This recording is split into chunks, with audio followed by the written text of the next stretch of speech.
This bill is about dignity, it's about granting workers the right to collectively bargaining, empowering them to demand fair wages, safer working conditions, and the basic rights of health care and retirement.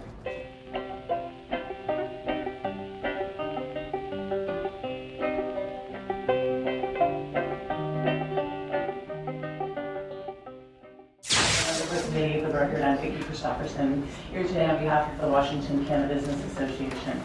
We're opposed to this legislation because there is no big business in cannabis. We have a closed market, we have a closed system inside. Generational wealth, things of that nature. My goodness, you know, it affects our black and brown communities in tremendous ways that never got an opportunity, that the drug industry has affected greatly, and they've been targeted. And then when we open this up, one of the things we were saying was we need to make sure that it's equitable and that we get people from all over to have a piece of this pie that has an opportunity for this. And now we have people that are working in the fields, in this field, and are not able to even speak up for their workers' rights, for their safety issues, for fair wages.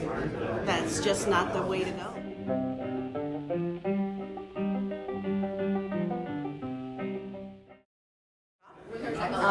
One of the reasons I am pro this bill is because, one, every worker deserves the right to organize and deserves the right to fight for their rights, especially when it comes to agriculture in general. But when we talk about the cannabis community in particular, it is a community that is already oppressed. It is already, like, we have an upward fight no matter what, and it obviously has been marginalized as well. And to keep certain people from being able to organize within one of the most successful industries, especially in our state, is just like, it's like clearly all about greed. So I'm very pro this because I know there's more than enough money to go around, especially within our industry, and it's also a very important industry in our state, and it's important that all workers have the right to fight for their rights and also be a part of that profit and be a part of that success. And we're also about to see a huge boom, I believe, in the cannabis industry. If we can get it federally legalized, it's going to grow, and we need to start showing that the precedent is pro-worker and that we have a certain precedent within our industry across the board. And we can be those people. We can be that state. So I'm very pro that. Indeed. And Sponsor Ortiz was just saying a second ago that also you have the historical discrimination against black and brown that locked them onto the market too, and they're in your area trying to make a living. What are your thoughts on that? Oh, it's a voice that has to be amplified. It is the reason we have been able to get here as an industry and as a community is because of the black and brown voices, and because of the work that they have done within the community. Yeah. What types of groups of people are mostly affected by the working conditions now? I mean, it's always like low income, often people of color, people that are regularly left out of it. And if we're such a progressive state, that's something that we should represent in bills that we pass. Yeah, I would like to agree with that as well. And there was a news feature just last night about Sean Kemp Cannabis, quote unquote, being broken into with somebody with the jaws of life broke into Sean Kemp Cannabis, the ATM machine. But of course, you know, the whole notion is it's not his store. Yeah. 5% owner. So, Yeah. and the rest of the people are left to fend for themselves, and this is the type of bill that might help address that. Yeah, no, I agree. It's been a long journey, 2 years running now, and we're still going. It's been an ongoing fight, and a big hurdle of that was our employer was able to create kind of a gray area where they could say I was an agriculture worker despite not handling any plants at all or any plant products, and basically delay our ability to organize and exercise our rights. So this bill would help amend that. It would clear up that gray area, and yeah, it would definitely streamline and make the process so much easier. Indeed. So safety, cleanliness, and pay. Cleanliness and safety are very much tied together. We work in high humidity rooms, so there's always a chance of mold. And we were working in an older facility that was retrofitted to become a cannabis grow operation. So we would find spores and things that we were not sure of, could not identify, did not have the skills to identify, and we're generally told, oh, don't worry about it, just spray some bleach on it, it's okay. Yeah, another toxin. Yeah. And the key is always keep the production rolling. Yes. We don't care about the quality, just keep it going. Keep it going. Keep it going. We need to just keep on schedule. The other portion of safety is we had an elevator for being able to take our heavy green waste from a mezzanine down to the lower floor, and then they told us that the elevator was actually only ADA. So we are not able to use it for any freight. It was not cleared to be used for freight. So we would carry 30-pound bags of green waste, multiple of those, down 2 flights of stairs. All day. All day. I've had a gentleman trip, and luckily he landed with the bag of green waste as a air bag, but it was shocking, and we had to do our safety incident report. The wonderful thing is that we did have an employee on the campus that did care about making sure that incidents were reported, so he was a single person working towards safety. But the fact that we didn't have the equipment to aid in the level of production that we were doing and put that strain on our workers was unfathomable. Well, it's completely unnecessary, and you're dealing with a larger entity too, who has the funding to make sure everything is done properly. Yes, yeah.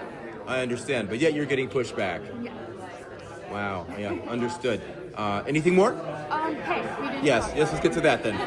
As a supervisor, I was making $19 an hour. That was allowing me to supervise 4 teams of minimum 3 people up to 15 people on our largest team. So underneath me, I had maybe about 30 people that I was supervising, in addition to also helping keep production up. So I was a working supervisor at $19 an hour. When I looked around, there were people that were in lower positions making entry level 22. And again, this is one of the larger entities in the state, maybe the largest, I believe. And being offered under what other farms are giving for their other entry-level workers that are not in a supervisory position. It was wild to me. So they make you a supervisory position, you're exempt, therefore you don't get minimum wage, therefore you're essentially stuck. Yeah. Threats and inequity. Our cannabis workers currently have the right to advocate for safety and fairness in their workplace, except for our cannabis agricultural workers. And this fixes that inequity, brings them up to par with the other workers, something that is way overdue. And I just urge your support. Thank you. Are there any questions for our prime sponsor? See none. We'll call up our first panel. Libby Rindle, Mike Asai from Black Excellence in Cannabis, and Nate Howell. Come on up.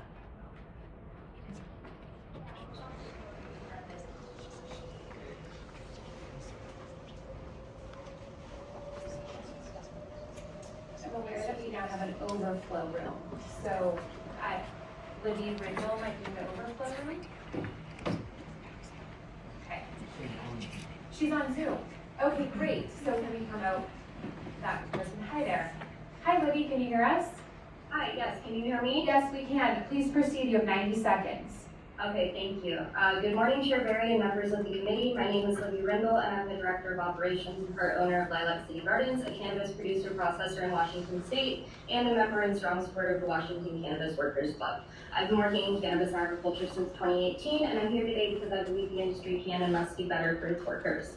As you know, most workers in the United States have the right to unionize, protected under the NLRA, but agricultural workers are excluded from these protections, leaving cannabis farm workers, those who produce, process, and package the products available for sale in the over 400 licensed cannabis retailers across the state, unable to organize and advocate for basic workplace rights. I believe this is a deeply flawed system. Our industry often talks about being built for good, focused on public health, safety, and equity, yet the workers who make this industry possible are often treated as expendable. Turnover rates are high, job security is scarce, and cannabis farm work, while essential, is often undervalued and dismissed as unskilled labor. This imbalance between the conditions for producer processors and retailers build 1141 and help us build an industry we can all be proud of. Thank you. Please proceed. You have 90 seconds. Whoever, whichever one of you like to go. Okay. Good morning, Chair Barry and members of the committee. My name is Nathan Howell, and I'm a maintenance worker with the industry. I'm here to speak today in support of House Bill 1141 and to share why this legislation is so important, not just for me, but for so many others who work in this industry and want to be treated fairly. When I worked at Fat Panda, I saw firsthand the need for better wages, safer workplace, and fair treatment. That's why I joined my coworkers in organizing the union. Like so many workers, I wanted a voice on the job and the ability to advocate for better conditions. Unfortunately, my employer didn't see it that way, and they terminated me for organizing. We filed an unfair labor practice charge, and we won. I was reinstated with back pay and damages, but my employer continues to fight that decision. The experience was hard, but what was even harder was realizing that not all of my coworkers had the same opportunity to stand up for themselves. During the organizing campaign, I spoke to several agricultural workers who wanted to join the union. These workers who shared the same struggles that we face, low pay, unsafe conditions, and little job security. But I had to tell them that they couldn't join because the law doesn't currently allow agricultural workers to organize. And that was heartbreaking. No workers should be excluded from the right to organize, especially when they are the backbone of the industry. House Bill 1141 would change that. It would extend the same protections I fought for to cannabis agricultural workers, ensuring they have the right to organize and advocate for better conditions. These workers deserve a voice just as much as I did, and the legislation would give them that opportunity. I'm currently waiting for my chance to get back into the industry and negotiate a contract that reflects the value of the work we do. And in the meantime, I'm grateful that the Washington Cannabis Workers Club has created an avenue for workers to stay engaged and advocate for change.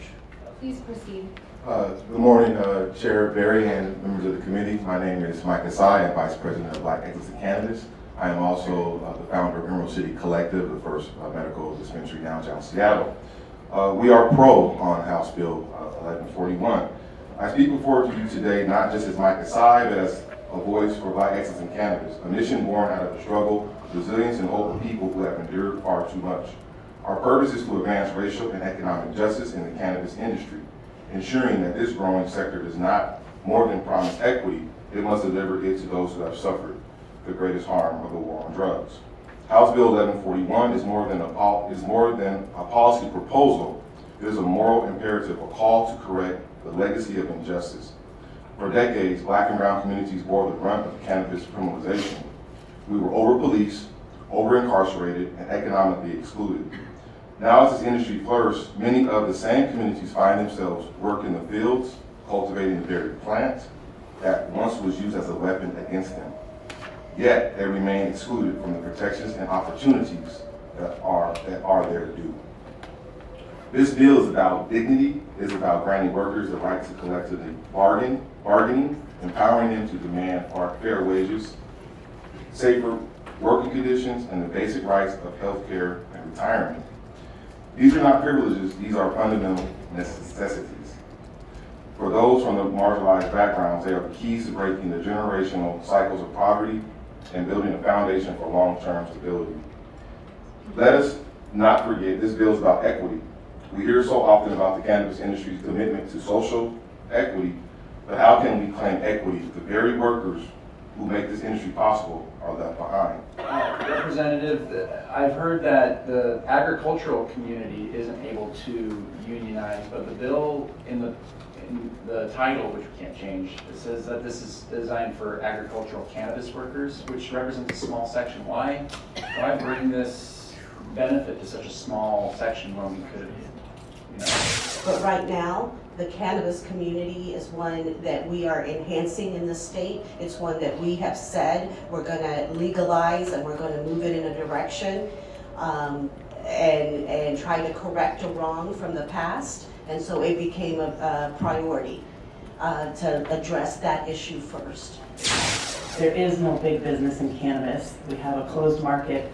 We have a closed system, and producers, the growers, are struggling the most under a frustrating oversupply of products and prices that have dipped extremely low, so low we have trouble competing with the illicit market. In fact, most of our original members of our association are no longer in business. Today, there are hundreds of producer licenses, literally hundreds, lying dormant because there's not a market to support them.